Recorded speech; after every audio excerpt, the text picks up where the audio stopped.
My golden child sister thinks she can take everything from me, even my baby. Let me start by saying that I love my sister, Jenna. She's been there for me through thick and thin. We were raised in a tight-knit family, and despite our occasional squabbles growing up, we've always had a strong bond. Or at least, I thought we did. But recently, something happened that made me question everything. I, 35, have a 4-year-old son, Liam. He's the light of my life. I wasn't always planning on having kids, I wasn't against it, but I just didn't see myself as the dad type. When I was younger, things changed when I met my wife, Sarah, 7 years ago. We fell in love, got married, and after some long talks, we decided we wanted to start a family. It took us some time, but Liam came into our lives, and I couldn't be happier. My sister, Jenna, 38, on the other hand, has struggled with infertility for years. She and her husband, Mike, have been trying to conceive for as long as I can remember. They've gone through rounds of IVF, hormone treatments, you name it. I can't even imagine the emotional and physical toll it's taken on her. I've tried to be supportive in every way I could, listening when she needed to talk, helping her financially when they were going through expensive treatments, and just being there for her. But here's where things started to get complicated. Jenna has always had this aura around her, like, no matter what, she always got what she wanted. She was the golden child growing up, everyone admired her, and in a way, I did too. But there was always a sense of entitlement, like she expected life to keep rewarding her. So when she and Mike couldn't conceive, I think it shattered something in her. Over time, her behavior towards Liam began to change. At first, she was the doting aunt, showering him with gifts, visiting us all the time,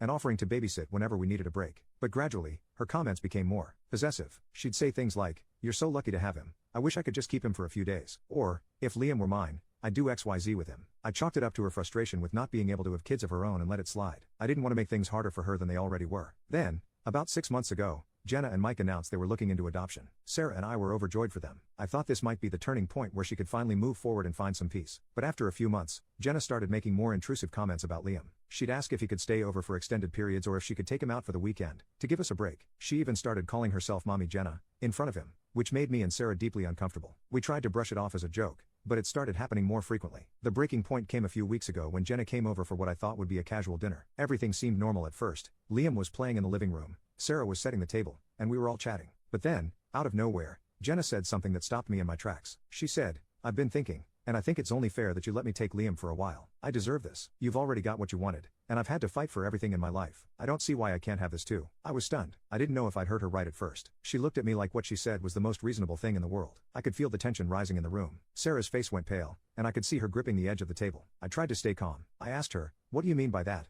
Jenna?" She sighed, almost as if I was being difficult, and said, "I mean, you've always been the one who's let everything come to you easily. You weren't even sure if you wanted kids, and now look, you've got this perfect little boy. I've been trying for years, and it's not fair. I'm his aunt, and I love him like he's my own. You know I'd be a great mom, so why can't you let me take him for a little while? I'll take care of him, and you can have a break." At that moment, something inside me snapped. All the years of supporting her, trying to be understanding of her pain, and dealing with her subtle digs at my life choices, all of it boiled over. I couldn't believe she was asking me to give her my son like he was some kind of consolation prize for everything else that hadn't gone her way. I stood up, and in a voice louder than I intended, I said, "Jenna, are you out of your mind? Liam is my son, not some object you can just take because you think life hasn't been fair to you. I'm sorry you've struggled, but that doesn't give you the right to demand my child as if you're entitled to him. You've got everything else you wanted. That's not how life works. You don't get to borrow someone else's child because things didn't go your way." Jenna looked like I'd slapped her. She stood there, speechless, for a few seconds before she burst into tears and ran out of the house. Mike followed her, but not before shooting me a look that made it clear he thought I'd gone too far. Sarah, who had been silent the whole time, finally spoke. "I think you needed to say that," she said quietly, "but I felt awful. Not because I didn't believe what I said,